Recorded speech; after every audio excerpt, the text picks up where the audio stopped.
हमारे साथ में एक हमारे एक्सपर्ट जुड़ रहे हैं। हमारे साथ में है अविनाश जी, अविनाश गोरक्षकर जी हैं, प्रॉफिट मार्ट सिक्योरिटीज़ के हेड हैं, डायरेक्टर रिसर्च हैं और हमारे साथ में हैं। और बहुत स्वागत है अविनाश जी हमारे शो पर।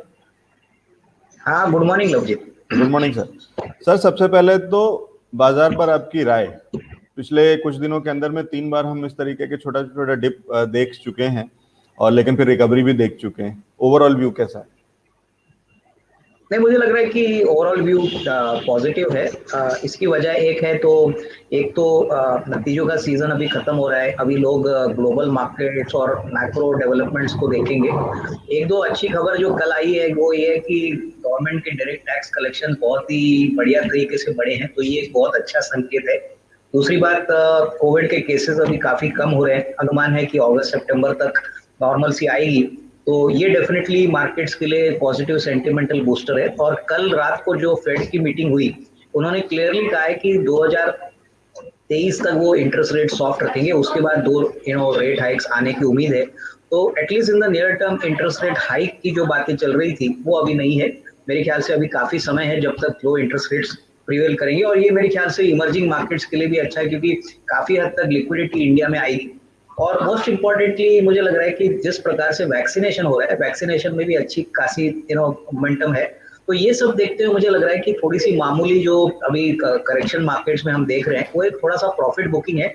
इसमें कोई घबराने की बात नहीं है। हालांकि अभी भी लोगों को थोड़ा सा अनलॉकिंग के लिए वेट करना पड़ेगा, और जो रियल अपसाइड मार्केट में आएगा वो शायद अगस्त सितंबर के बाद आएगा, क्योंकि तब तक मेरे ख्याल से पूरी तरह से मार्केट नॉर्मल सी की अपेक्षा करेगा।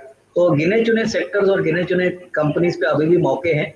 मैं समझता हूँ कि इन्वेस्टर्स को कोई भी गिरावट अगर आती है तो उसका मौका एडवांटेज लेना चाहिए, और कोई पैनिक सेल ऑफ करना नहीं चाहिए, क्योंकि मुझे नहीं लग रहा है कि कोई बड़ी पैनिक मार्केट्स में एटलीस्ट नियर टर्म में आने की अपेक्षा। जी, क्या इस जिटर को हम ग्लोबल न्यूज पे ही दे सकते हैं कि जो 2024 से 2023 कर दिया गया है कि इंटरेस्ट रेट बढ़ाने का, केवल उस पे? और बाहर के बाजार हमने देखे हैं कि उनमें गिरावट आई, उनमें भी इसी तरीके की गिरावट आई और उसी का एक रब ऑफ हम मान लें कि ये हमारे बाजार पे भी था और काफी हद तक हम उससे पार भी पा जाएंगे, या तो आज नहीं तो कल तक।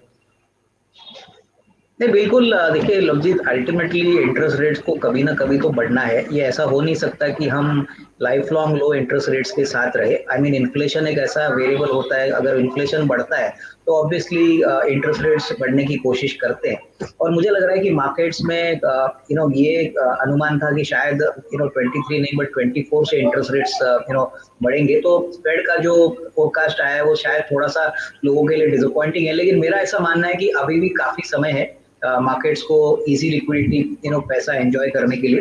तो थोड़ा सा रब ऑफ इफेक्ट आप कह सकते हैं, लेकिन मुझे लग रहा है कि इंडिया में सबसे बड़ी बात है कि अर्निंग्स ग्रोथ जो है वो आने वाले 1-2 सालों के लिए बहुत ही बढ़िया रहेगी। इनफैक्ट अप्रैल टू जून का क्वार्टर आप अगर थोड़ा सा नरम समझ के ले ले, जो मार्केट ने ऑलरेडी डिस्काउंट किया है, उसके बाद सितंबर से हमको लग रहा है कि मार्केट्स में अच्छी खासी अर्निंग्स ग्रोथ स्टोरी आएगी और वो मार्केट्स को काफी ऊपर लेवल तक लेके जा सकते हैं। हालांकि इंडेक्स पे मैं समझता हूँ कि थोड़ा बहुत थोड़ा बहुत जल्दी भागा है, लेकिन स्टॉक स्पेसिफिक अपॉर्चुनिटीज मैं समझता हूँ जो कैश सेगमेंट के स्टॉक्स है वहां पे आपको बहुत सारी नई कंपनीज मिलने की पॉसिबिलिटी। जी, अविनाश सर, सबसे पहले तो हमारे दर्शकों के लिए आप क्या लेकर के आए हैं वो तो बता दीजिए पहले। मुझे लग रहा है कि देखिए अभी जो करंट माहौल है वो ये ऐसा है कि क्रूड की कीमतें बढ़ रही है, तो क्रूड में जो कंपनीज बेनिफिट करेंगी, मुझे लग रहा है कि एक दो अच्छी इंटरेस्टिंग कंपनीज है जो अच्छे प्राइस पे मिल रही है। पहली कंपनी तो एक सरकारी कंपनी है ऑयल इंडिया। हमें लग रहा है कि ऑयल इंडिया करीबन 145-47 चल रही है। चौथे तिमाही के रिजल्ट्स अभी आना बाकी है, लेकिन कंपनी हम समझते हैं काफी सिग्निफिकेंटली क्रूड के प्राइसेस से बेनिफिट करेगी। कंपनी के जो ऑयल रिजर्व्स है प्लस जिस प्रकार से इनकी प्राइसिंग है, यहाँ पे करीबन 175-185 का नियर टर्म का टारगेट बनता है। और दूसरा एक प्राइवेट सेक्टर प्लेयर है जो ऑयल से रिलेटेड है, वो कंपनी का नाम है हिंदुस्तान ऑयल एक्सप्लोरेशन। हमको लग रहा है ये बहुत ही सिग्निफिकेंटली अंडर वैल्यूड है, क्योंकि इनके आसाम के ऑयल फील्ड में गैस भी मिला है। गैस की प्रोडक्शन पॉसिबली सितंबर अक्टूबर से शुरू होगी, तो यहाँ से मुझे लग रहा है कि 150-160 का टारगेट प्राइस पॉसिबल है, तो इसको भी नजरअंदाज मत करिए। मैं समझता हूँ कि क्रूड का डायरेक्ट प्ले है ये दोनों कंपनीज, और in the very near term कम से कम अगले 3-4 महीनों के लिए क्रूड में अगर तेजी रहती है तो इनके लिए डेफिनेटली एक अच्छी बात रहेगी कि इनके मार्जिन और प्रॉफिटेबिलिटी बढ़ेगी। ठीक है सर, हिंदुस्तान ऑयल में एक बार फिर से मेरे को लेवल्स बता दीजिए, स्टॉप लॉस कहाँ पे रखेंगे? देखिए 112 या 111 का स्टॉप लॉस आप रख सकते हैं। प्राइस करीबन 117-18 है, तो मुझे लग रहा है कि इस लेवल पे आप स्टॉप लॉस रख सकते हो, लेकिन मुझे नहीं लगता है कि इतना स्टॉक में गिरावट आएगी, क्योंकि करंटली हमको लग रहा है कि मार्केट्स ये बात को इग्नोर कर रहे हैं कि गैस का जब प्रोडक्शन शुरू होगा तो गैस का जो रियलाइजेशन होगा और जो रेवेन्यू होगा वो बेसिकली अभी भी मार्केट प्राइस में फैक्टर इन कर नहीं रहा है। तो क्रूड का तो इम्पैक्ट पॉजिटिव रहेगा ही, बट गैस की प्रोडक्शन भी अभी शुरू हुई है, उनको गैस उनके ऑयल फील्ड्स में आसाम में मिला है, तो ये बात भी डेफिनेटली इनके लिए अच्छी साबित होगी। ठीक है, इसमें टारगेट्स क्या देख रहे हैं सर, और क्या टाइमलाइन रहेगा, नजरिया कितना? आई थिंक देखिए 6 से 12 महीने का टाइम फ्रेम है और मुझे लगता है कि एटलीस्ट 150-160 का टारगेट पॉसिबल लग रहा है। ठीक है, 150 से 160 के टारगेट्स के लिए हिंदुस्तान ऑयल एक्सप्लोरेशन। ठीक है सर, मेरे को लेवल्स एक बार ऑयल इंडिया में भी फिर से कंफर्म कर दीजिए। नहीं, ऑयल इंडिया में मैं समझता हूँ 175-185 का टारगेट, और अगर आप स्टॉप लॉस रखना चाहते हैं तो करीबन 140-42 का रख लीजिए। यहाँ पे भी हम समझते हैं कि चौथे तिमाही के नंबर्स काफी अच्छे आएंगे, अभी तक आए नहीं है, और FY22 FY21 के हिसाब से काफी अच्छा होगा। ठीक है, तो ये लेवल्स हैं ऑयल इंडिया पे 140 के स्टॉप लॉस के साथ में 185 के टारगेट्स के लिए लिया जा सकता है। हिंदुस्तान ऑयल लिया जा सकता है, जिसके भी टारगेट्स आपके स्क्रीन पे हैं, 111 का स्टॉप लॉस और 150 के टारगेट्स के लिए। ठीक है सर, लेवल्स अविनाश जी? हाँ बिल्कुल। ठीक है, थैंक यू सर। मैं सवाल ले लूं दर्शकों के? यस, आप ले सकते हैं। ठीक है, सबसे पहले दिनेश जी का सवाल है, एनएमडीसी पे जानना चाहते हैं क्या ये लेवल्स अच्छे हैं और क्या इसमें एंट्री ली जा सकती है इन लेवल्स पे, करंट लेवल्स पे?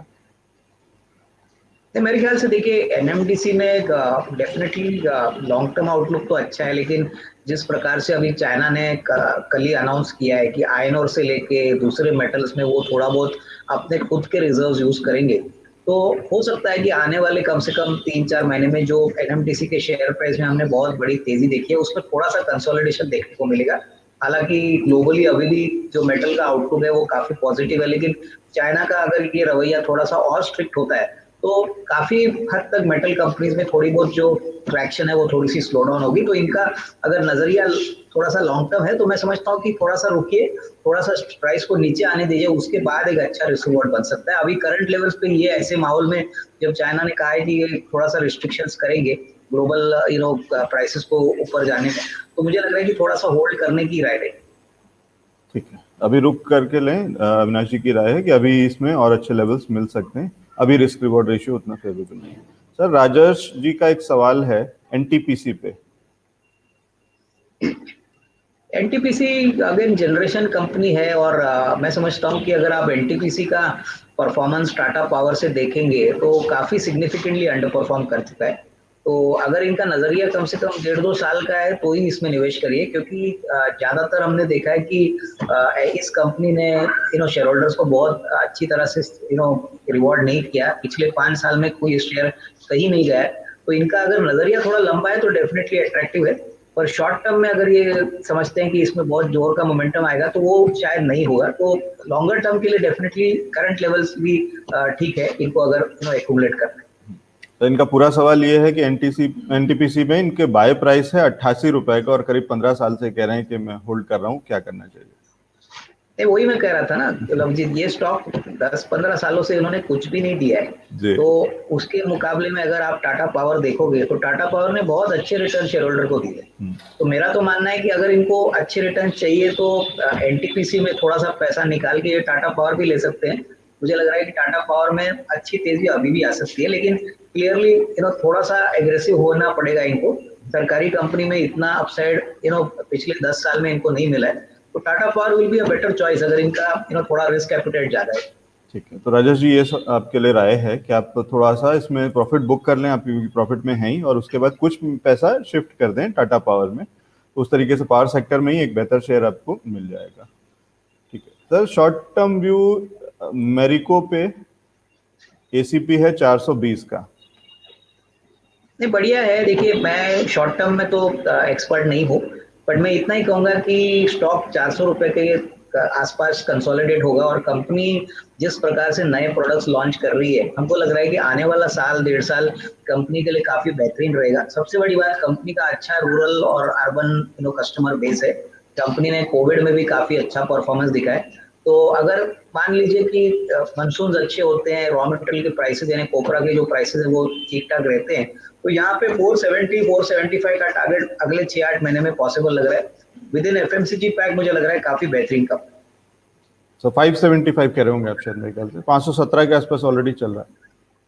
हाँ, तो मैं वही बोला, वो अराउंड 560 575 तक आपको मिल सकता है। ठीक है, ये अविनाश जी की राय है मैरिको पे।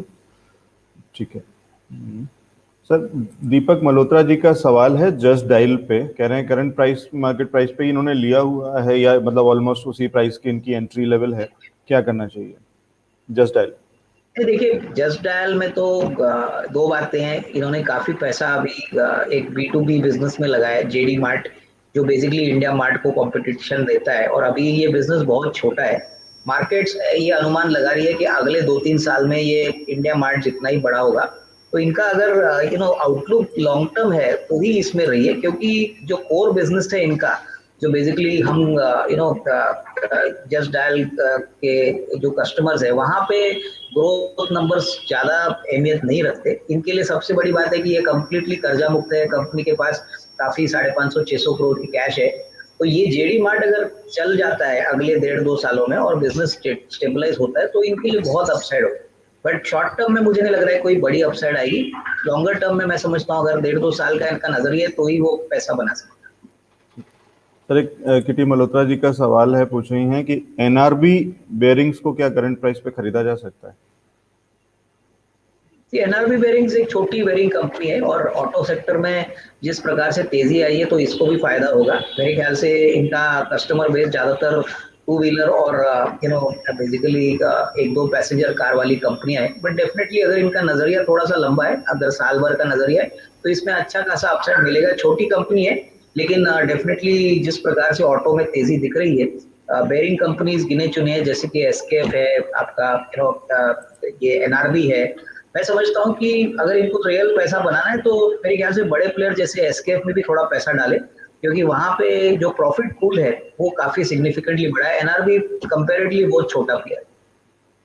ठीक है, बस एक आखिरी सवाल से ले लेते हैं आप, एफडीसी पे आपका व्यू अपर्णा सिंह ने। एफडीसी भी मैं समझता हूँ कि फार्मा स्पेस में निश प्लेयर है। आप सभी को जानते होंगे कि नॉर्मली जो ग्लूकोज बॉडी में डालने के लिए इलेक्ट्रॉल नाम का एक अच्छा इनका प्रोडक्ट है जो काफी सालों से चल रहा है। प्लस इन्होंने अभी यूएस मार्केट्स में एंट्री की है, यहाँ पे यूएस एफडीए को लेके इनके पास 1-2 रजिस्ट्रेशन भी आई है। तो मुझे लग रहा है कि जिनका नजरिया 6 से 12 महीना है, डेफिनेटली होल्ड करिए। कंपनी बहुत कैश रिच है, अच्छे डिविडेंड्स भी देती है। काफी समय पहले इन्होंने बायबैक भी अनाउंस किया था। तो इनका नजरिया अगर अच्छा खासा है, मेरे ख्याल से अगर साल 1.5 साल है तो अच्छा पैसा इवन करंट लेवल्स पे बन सकता है। ये राय है अविनाश जी की। अविनाश सर, जो अभी नए आईपीओज आ रहे हैं या आए हुए हैं, उस पे क्या हम कुछ डिस्कशन कर सकते हैं? अलग से एक सेगमेंट हम उस पे कर सकते हैं क्या? नहीं, बिल्कुल कर सकते हैं, है ना? तो एक बार मैं आपसे समय लूंगा उसके लिए, और उस पे हमें कुछ, हम चाह रहे हैं कि हमारे दर्शकों तक वो राय भी पहुंचनी चाहिए कि ये जो आईपीओज हैं क्या उसमें मौके हैं, और कहाँ पे क्या लॉन्ग टर्म में मौके हैं, कौन से शॉर्ट टर्म के लिए केवल ओपनिंग के लिए लिया जा सकता है, उस तरीके की चीज़ों को एक बार डिस्कस करते हैं। तो एक बार अलग से मैं आपसे समय लूंगा उसके लिए, और हम रिक्वेस्ट करेंगे आपसे कि उसके लिए हमारे लिए समय निकालिए और उस पर भी हम एक बार अलग से डिस्कशन करते हैं। बिल्कुल। ठीक है, thank you so much sir हमारे साथ में जुड़ने के लिए और ये महत्वपूर्ण राय हमारे साथ में शेयर करने के लिए, दर्शकों के सवालों के जवाब देने के लिए बहुत शुक्रिया sir, thank you so much. Thank you.